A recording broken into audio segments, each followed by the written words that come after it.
Okay, so we're here for the weekly summary, weekly recap of what is up in this week, and this is what we're going to look at the economic calendar, and then we're going to look at in relation to the stuff we've seen on the markets.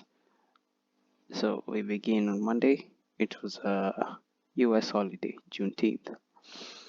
Something to do with celebrating black people and freedom of slaves, I think. Yeah.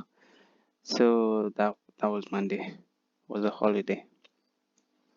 I'll be focusing on the US dollar and the events that happen in the US and sometimes also other countries also. This one, these ones we're going to skip them. They're not focused right now.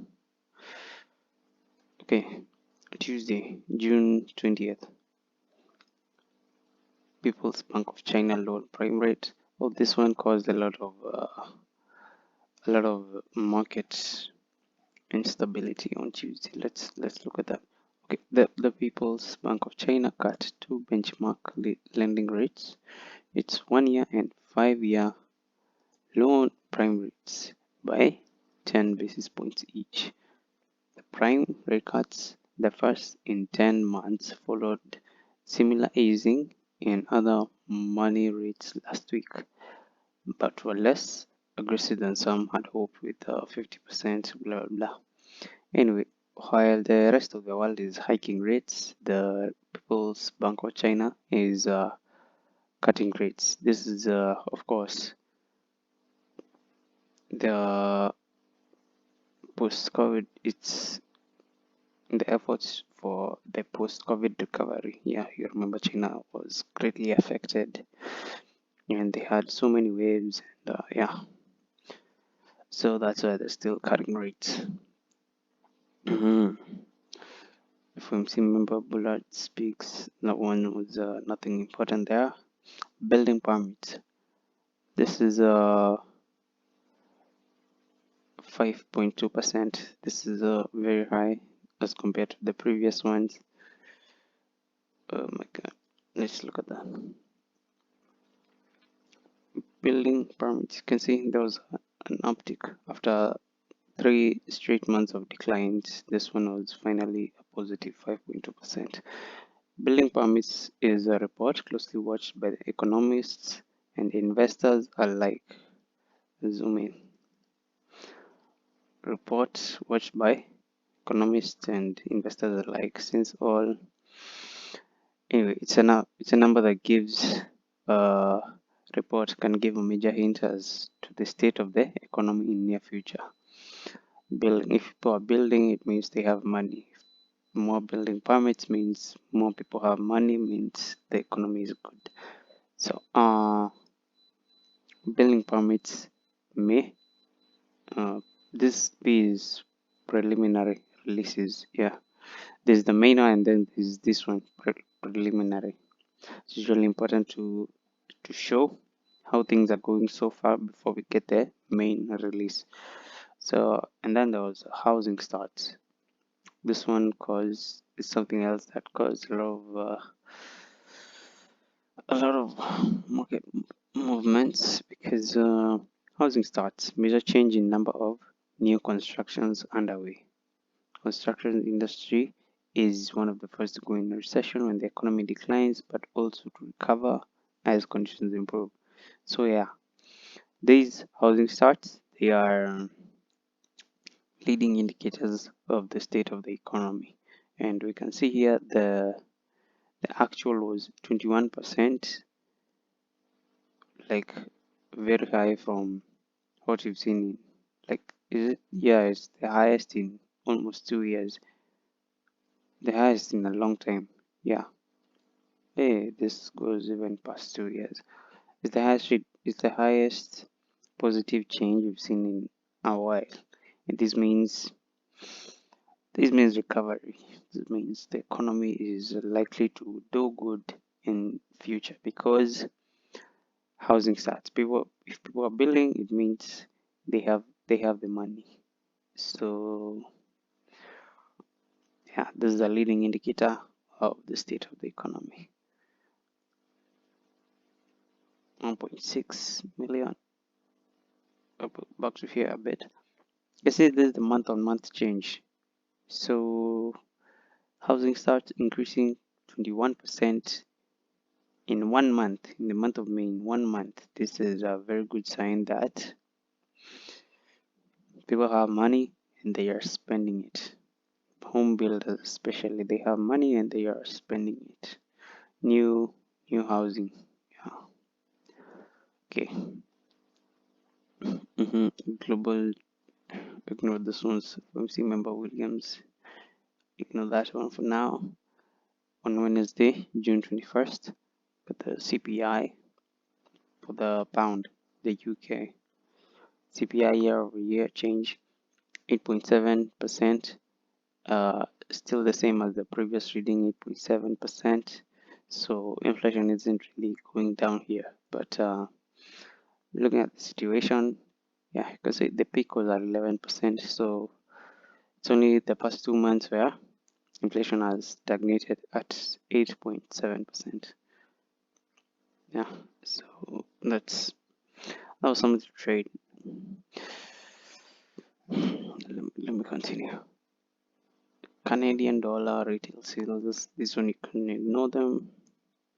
And then Fed Chair Powell testifies. This was his testimony before the House of Financial Services Committee, HFSC, and I'll look at this in a separate video. Yeah, later on, still today. Yeah, I'll upload the video. Fed Chair Powell testifies, and then FOMC member Master speaks Thursday, June 22nd.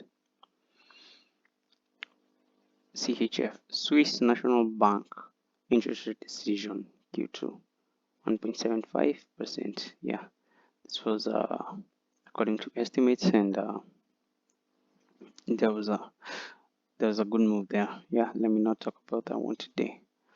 Fed Waller, Swiss National Bank press conference. You can ignore those ones for now. Bank of England interest rate decision. There was a surprise hike, 5%, as opposed to the 4.75% the market was expecting. Okay, we can say the reason for this surprise hike is, as you have seen there, inflation is not really cooling fast enough for them to go slow with the rate hikes. This is the time to be hawkish. This is the time to be aggressive with these hikes until maybe when inflation starts to cool, like we've seen in the US, then maybe the Bank of England can start considering smaller hikes, maybe even pausing. Yeah, but that's far ahead.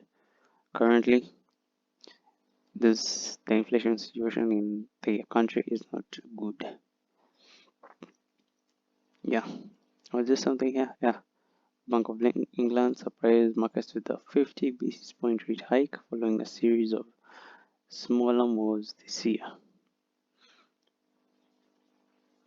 Wednesday's data, inflation remained unchanged, retreat, blah blah blah. Yeah, you can read this your own time. There was let's continue.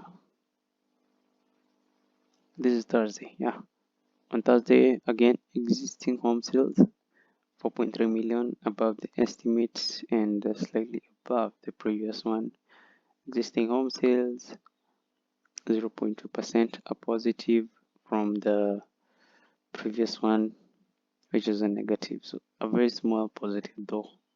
So these housing numbers are usually leading indicators of the economy, but the reason why they are not so used when it comes to day trading, it's because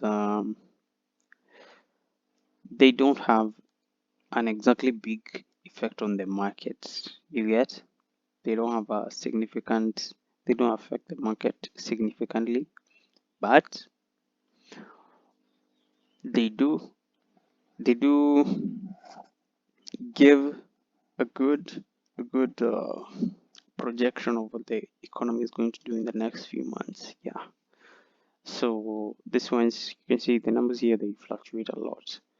It's not something that's exactly reliable when it comes to short-term day trading. Yeah. Crude oil inventories, ignore this one's negative 3.8 million.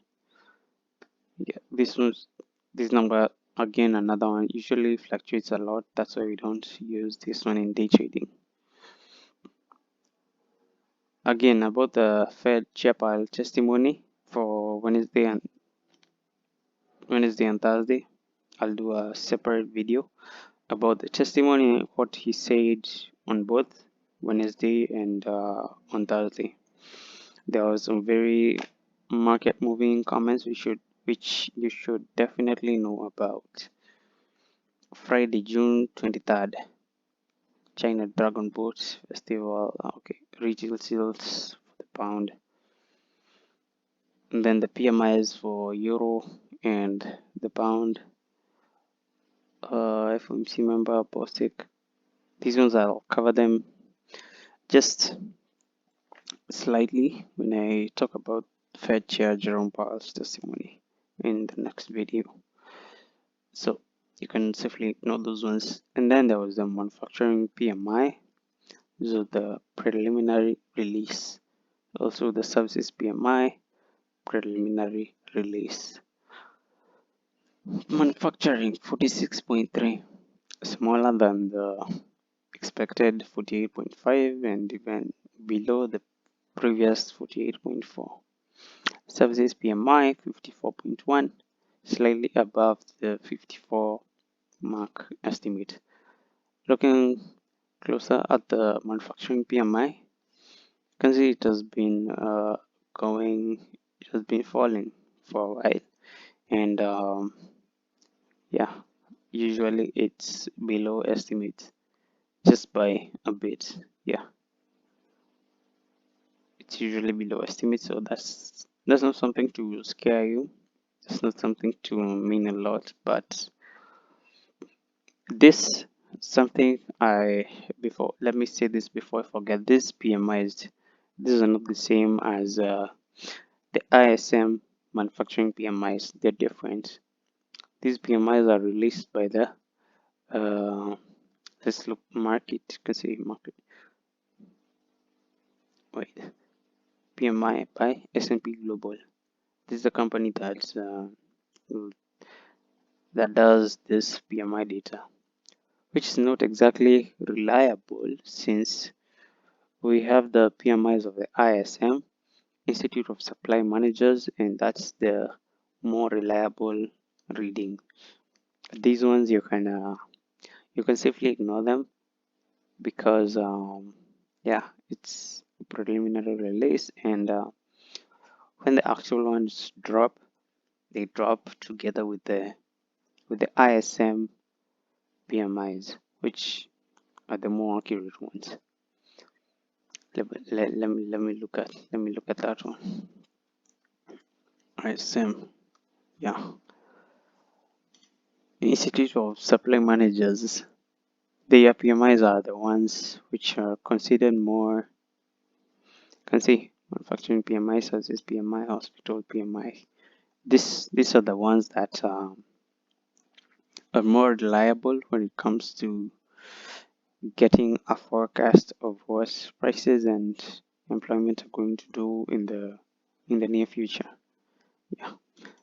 Otherwise, for this one, S&P Global, you can safely ignore them. Continuing.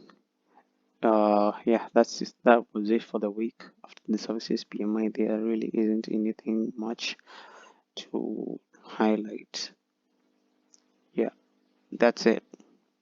Think I'll stop there.